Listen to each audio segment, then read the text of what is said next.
If you're over 55, you've probably heard this promise. Just take magnesium, vitamin D3, and K2 and you'll fix your bones, your heart, your sleep.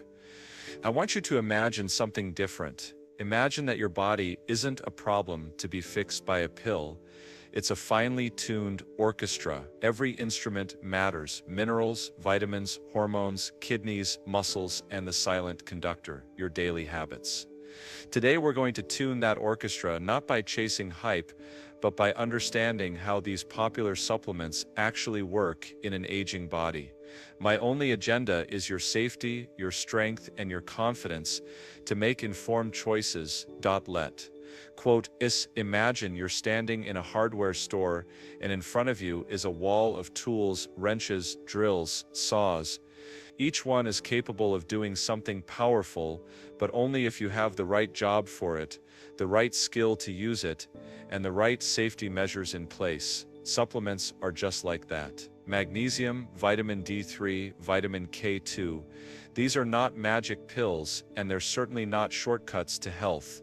They're tools, and like any tool, if you pick them up without knowing exactly what you're doing, you might fix something or you might cause damage you didn't intend. I've seen so many patients and viewers over the years who heard about one of these supplements on a commercial, a podcast, or from a well-meaning friend. They start taking it right away, often in high doses, believing that if a little is good, more must be better. But here's where we need to slow down and pause. Before you take magnesium, D3, or K2, you have to look at the bigger picture of your health, because the way these nutrients behave in your body depends on your kidneys, your medications, your diet, and even your medical history. Let's take magnesium. It's essential for over 300 enzymatic reactions in your body, from muscle contraction to nerve signaling. Most people don't get enough from diet alone. But here's the catch: magnesium is primarily excreted through your kidneys. If your kidney function is reduced, even moderately, magnesium can accumulate in your blood. That can lead to low blood pressure, nausea, confusion, and even dangerous heart rhythm disturbances. I've seen older patients wind up in the ER simply because they didn't realize that their healthy magnesium supplement was quietly building up inside them. Now add to this the fact that magnesium interacts with certain medications, like some antibiotics and osteoporosis drugs, by reducing their absorption if taken too close together. That means you could be undermining an important prescription without even knowing it. Vitamin D3 is another nutrient that's easy to misunderstand. Yes, it plays a key role in bone health, immune function, and even muscle performance. But more is not always better. When you push your vitamin D intake well above what your body needs, especially without testing your blood levels, you run the risk of hypercalcemia, which is when calcium levels in your blood climb too high. That extra calcium can damage your kidneys, cause constipation, lead to kidney stones, and affect your heart rhythm. And here's a subtle but important point: studies have shown that in some older adults, very high or bolus doses of vitamin D don't reduce the risk of falls, they can actually increase it. It's a reminder that biology is about balance, not brute force. Then we have vitamin K2. This one's gotten a lot of attention lately for its role in directing calcium into your bones and away from your arteries. It's an intriguing area of research, but the science is still evolving. And while K2 from foods like fermented soy natto and certain cheeses is generally safe, supplements are another story, especially if you're on blood thinners like warfarin. Vitamin K2 directly affects how warfarin works, meaning even small changes in intake can throw off your INR, the measure we use to monitor clotting risk. That's not a small thing, it can tip the balance between clotting and bleeding. This is why I say that supplements are tools, not shortcuts. The right dose at the right time in the right person can make a big difference. But the wrong dose at the wrong time in the wrong person can create harm quietly over weeks or months. This is especially true in the senior population, where changes in kidney function, digestive absorption, and medication use are common. It's not just about whether a supplement works, it's about whether it works for you. in the context of everything else going on in your body. So before you start magnesium, D3 or K2, pause and do what good mechanics do: inspect the whole system before grabbing the wrench. Get your labs checked if there's any doubt. Review your medication list with your clinician or pharmacist. Literally bring the bottles with you. Ask, do I need this, at what dose, and how will we monitor it? The goal isn't to avoid supplements altogether.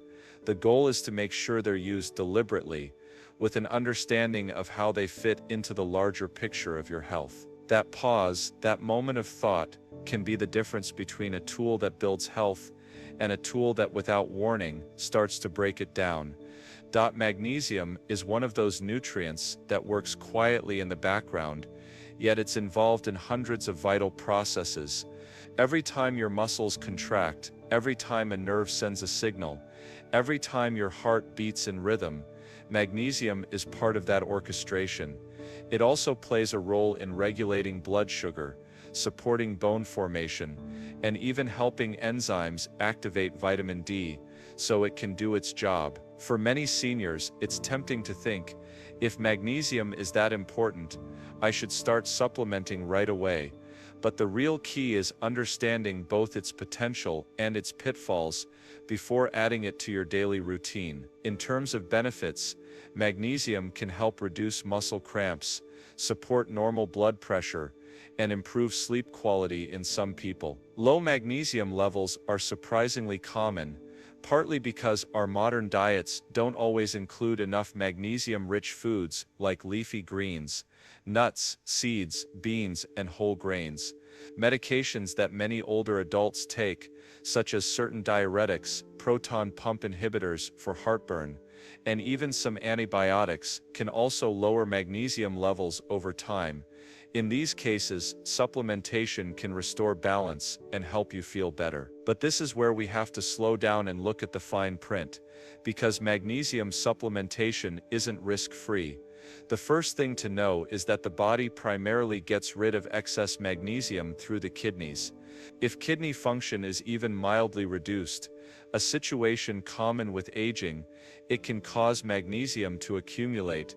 Too much magnesium in the blood can lead to symptoms like diarrhea, nausea, low blood pressure, and in more severe cases, irregular heart rhythms and muscle weakness. I've seen cases where an older adult doubled their dose of magnesium because they thought more would help them sleep better, only to end up feeling lightheaded and weak a week later. It wasn't an overnight crisis, but a slow buildup that caught them off guard. The second layer of complexity comes from medication interactions.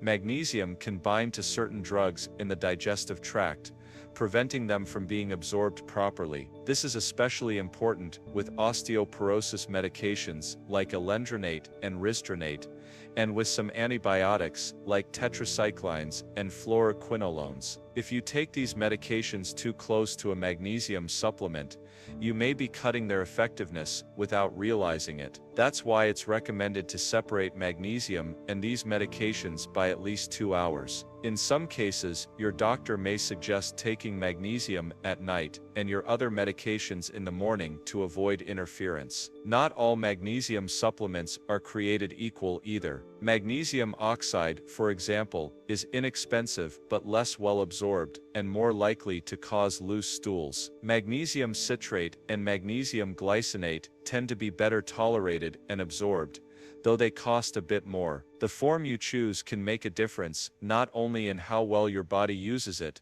but also in whether you stick with it long-term because of side effects. And whatever form you choose, it's important to pay attention to the elemental magnesium listed on the label. That's the actual amount your body can use. A capsule might say 400 milligrams magnesium glycinate, but that could contain only 50–100 milligrams of elemental magnesium. The safe upper limit for supplemental magnesium from pills and powders, not counting food sources, is 350 milligrams per day for adults.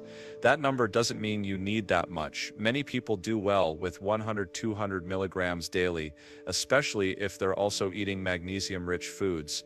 If you have kidney disease, that limit might be even lower. This is why checking your kidney function before starting magnesium is wise, especially if you're over 60 or have conditions like diabetes or high blood pressure that can affect the kidneys over time. A practical approach for most people is to focus on food first.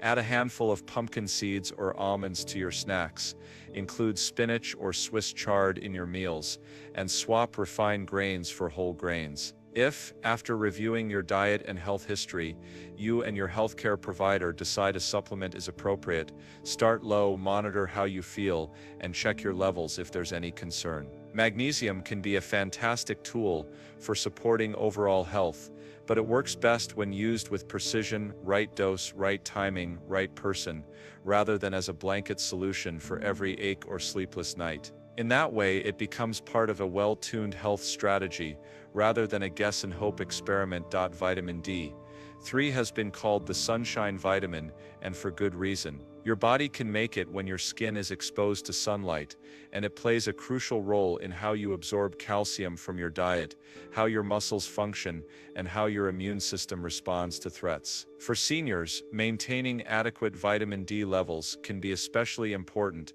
because it supports bone strength and helps reduce the risk of fractures.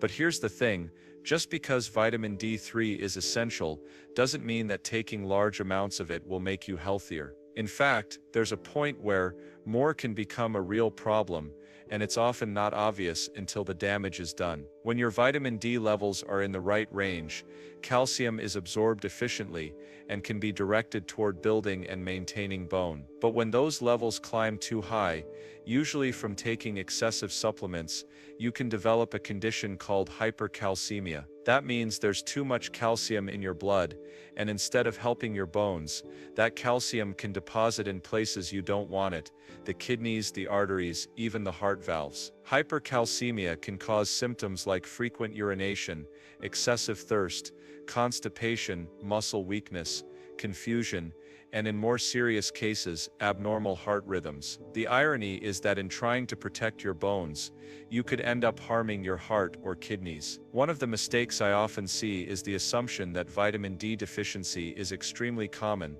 and that everyone should be on high-dose supplements all year long. While deficiency does happen, especially in people with little sun exposure, darker skin tones living in northern latitudes, or certain digestive disorders, it's not safe to assume you need large doses without knowing your baseline level. Blood testing is the simplest way to find out, and from there a tailored dose can be prescribed. The goal is to correct a deficiency, not to push your levels far above normal. There's also been a lot of interest in vitamin D's role in preventing falls and fractures. Some studies have suggested that adequate vitamin D can improve muscle strength and balance, which could reduce fall risk. But here's the surprising part. Research on very high doses, especially when given in large, infrequent bolus amounts, has shown mixed results, with some studies actually finding an increased risk of falls in older adults. This may be because the body responds differently to big surges of vitamin D compared to steady, moderate amounts. It's a reminder that more is not necessarily better, and that the body thrives on balance rather than extremes. If you do need to supplement, the typical safe upper limit for adults is 4,000 IU per day. Many seniors who are mildly deficient do well with 800 to 1,000 IU daily, but the exact amount should be individualized, based on your blood test results, diet, sun exposure, and any underlying health conditions. For example, if you already get a lot of calcium from food or supplements, and you start taking high doses of vitamin D on top of that, you could be setting the stage for kidney stones or vascular calcification. Another important factor to keep in mind is how vitamin D works in combination with other nutrients. It's not operating alone. It interacts with calcium, magnesium, and vitamin K in ways that affect where calcium ends up in the body. If your magnesium is low, for example, you might not be able to fully activate the vitamin D you're taking. If your vitamin K intake is low, you may be less effective at directing calcium into bone and away from arteries. That's why a vitamin D only approach isn't the whole story. The bottom line is that vitamin D3 is a valuable nutrient that can make a real difference in bone health, muscle performance, and overall vitality in seniors, but only when it's used appropriately. The safest path is to confirm whether you actually need it, take it in amounts that match your individual requirements, and recheck your levels after a few months to ensure you're on track. That way you get the benefits without crossing the line into harm. Vitamin K2 is one of those nutrients that has risen to fame in recent years, especially in conversations about bone strength and heart health. Many people now hear that it helps direct calcium away from the arteries and into the bones, potentially reducing the risk of both osteoporosis and vascular calcification. And while that concept makes biological sense, K2 does activate certain proteins like osteocalcin and matrix GLA protein. The actual evidence in humans is still developing. Most of what we know comes from observational studies and smaller intervention trials which suggest benefit, but these are not the same as large-scale long-term randomized trials that can give us more certainty. In other words, K2 has promise, but it is not yet a magic bullet. For seniors in particular, the idea is appealing stronger bones and cleaner arteries. But here's the nuance. The body's vitamin K status can be influenced not just by diet or supplements, but by genetics, liver health, gut bacteria, and certain medications. This is especially important if someone is on anticoagulants like warfarin. Warfarin works by blocking the recycling of vitamin K, which in turn reduces clotting factor activation. Introducing vitamin K2 in supplement form can directly interfere with this process, potentially reducing the drug's effectiveness and increasing clotting risk. This isn't theoretical, it's a well-documented pharmacologic interaction. That's why anyone on warfarin should never start K2 supplementation without direct guidance from their prescribing physician, and if it's approved, their dosing and clotting times must be closely monitored. Even beyond warfarin, there's a broader context. K2 comes in several forms, mainly MK4 and MK7. MK7, which is found in fermented foods like natto, has a longer half-life in the body and may maintain steadier blood levels, but it also has a stronger potential to interact with medications affecting clotting. MK4 is often used in higher doses in Japan for bone health, but again, its benefit is more established in certain populations, and less so in general senior health in the West. The point is that supplement form, dose, and individual metabolism all matter. There's also the question of dietary sufficiency. Many people can maintain adequate K2 levels from a diet rich in fermented dairy products, certain cheeses, eggs from pasture-raised hens, and organ meats. While that might not sound appetizing to everyone, the principle here is that food-based sources are often safer because they come in physiologic doses alongside other nutrients that help with absorption and balance. Supplements, on the other hand, can deliver much higher doses, sometimes far beyond what the body has evolved to handle on a daily basis, and that can tilt the body's balance in ways we don't yet fully understand. One area of emerging research is the relationship between K2 and inflammation. Some studies suggest that adequate K2 may help reduce chronic low-grade inflammation that can drive both bone loss and cardiovascular disease. However, these findings are still preliminary, and it's not yet clear whether the effect is from K2 itself or from overall diet patterns rich in K2-containing foods. This is why, even though K2 supplementation might sound like a smart preventive measure, it's not something to jump into without looking at the big picture of your health. For seniors especially, the decision to take K2 should be a carefully thought-out one. Are you already on anticoagulants? Do you have a history of clotting disorders? What's your current bone density status? How's your diet? These are questions that need to be answered before you decide to start. And importantly, blood tests that measure clotting function or vitamin K status can help guide the decision. It's tempting to think that because something is natural, it must be safe. But as with many nutrients, dose, context, and personal health profile determine the line between benefit and risk. K2 might very well be part of a well-rounded strategy for maintaining bone and vascular health in seniors, but it should never be viewed as an automatic yes for everyone. In the end, the safest path is one where supplementation is targeted, evidence-based, and integrated into an overall health plan that takes your medications, conditions, and personal risks into account.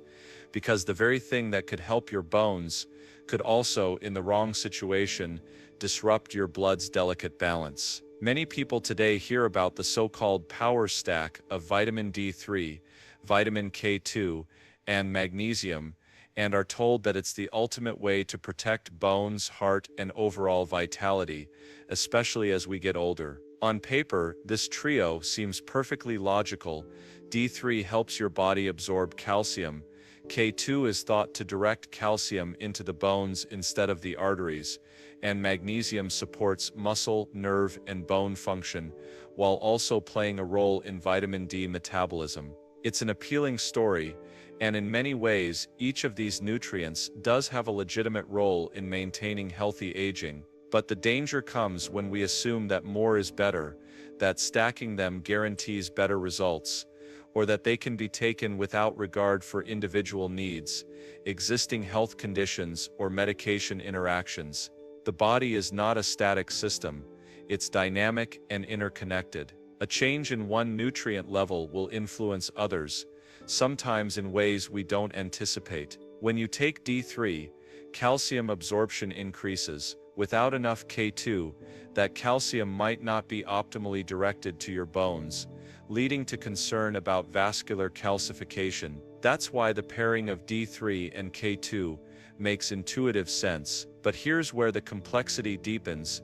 If you add magnesium, you're influencing over 300 enzymatic reactions, including those that regulate calcium channels in cells, nerve conduction, and vascular tone. Too much magnesium can lead to low blood pressure, irregular heart rhythms, or worsen kidney issues. Too much vitamin D can lead to dangerously high calcium levels, which in turn can stress the kidneys and increase the risk of stones. And while K2 appears promising for calcium regulation, we don't yet have the same level of long-term high-quality research in diverse senior populations to fully know the optimal doses or long-term safety, especially in those with cardiovascular disease, or those on anticoagulants like warfarin. This is where the stack myth meets reality. You can't just combine 3 nutrients, even if they're all considered good, and assume the body will automatically use them in perfect harmony. Think of it like adding more and more musicians to an orchestra. Without a conductor, you may get a richer sound for a while, but without careful coordination, you can also get noise, dissonance, and imbalance. For example, if your kidney function is already reduced, adding high-dose magnesium could tip you toward toxicity. If you already have adequate vitamin D levels from sunlight or diet, more supplementation may push your calcium levels too high. If you're on certain medications, especially blood thinners, K2 could interfere with their intended effects, requiring close monitoring and sometimes dosage adjustments. Another factor is that nutrient needs change with age, not just in amount, but in how the body processes them. Seniors often have slower kidney clearance, different hormonal profiles, and changes in gut absorption. That means what was harmless or even beneficial in middle age may have a very different impact later in life. Add to that the fact that many people take other supplements,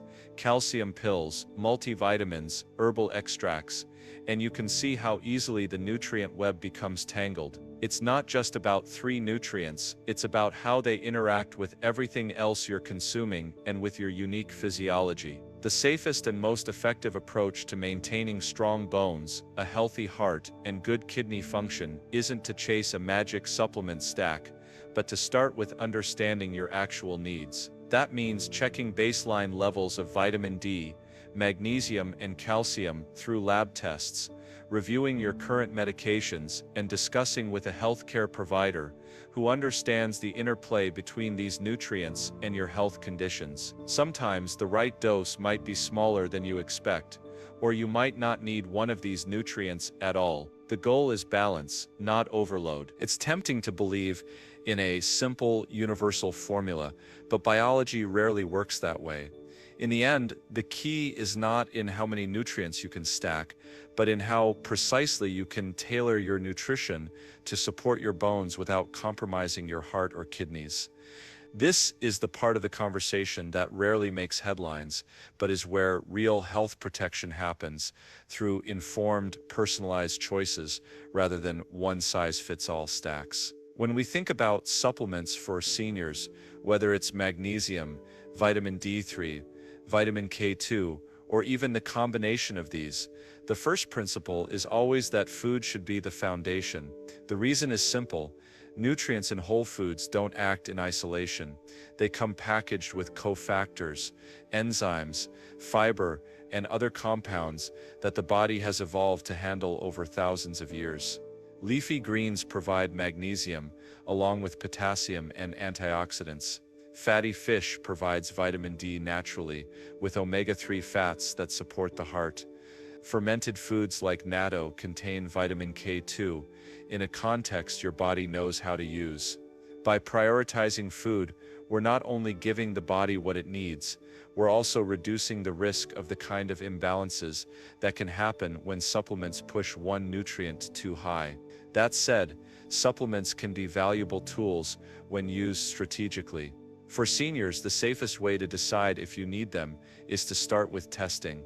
This means asking your healthcare provider to check your serum vitamin D level, magnesium status, often through red blood cell magnesium, rather than just serum, and clotting-related markers if you're considering K2.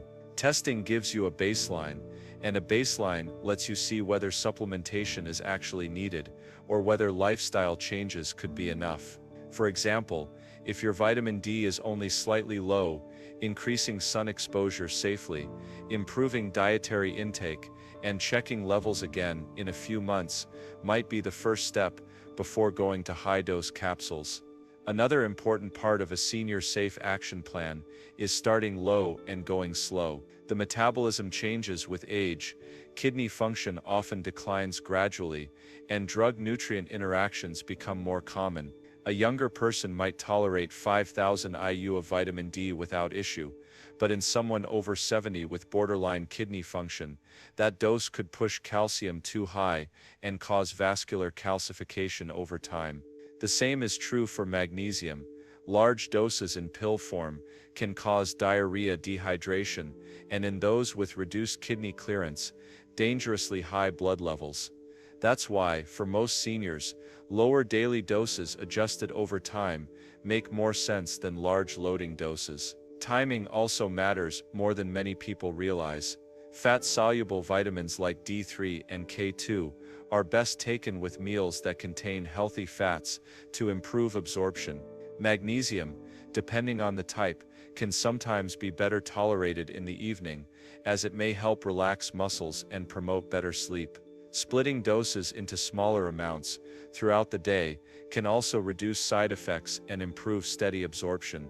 It's a simple but often overlooked adjustment that can make supplements more effective and better tolerated. Equally important are the red flags to watch for, signals that a supplement might be causing more harm than good. For vitamin D3, signs like excessive thirst, frequent urination, muscle weakness, or confusion could indicate dangerously high calcium levels. For magnesium, symptoms like nausea, low blood pressure, irregular heartbeat, or unusual fatigue could suggest excess. For K2, unexpected bruising, bleeding, or changes in clotting time are warnings that require immediate medical attention, especially in those on blood thinners, like warfarin. For some seniors, the safest plan will be a combination of modest supplementation, targeted based on lab results, and consistent dietary intake.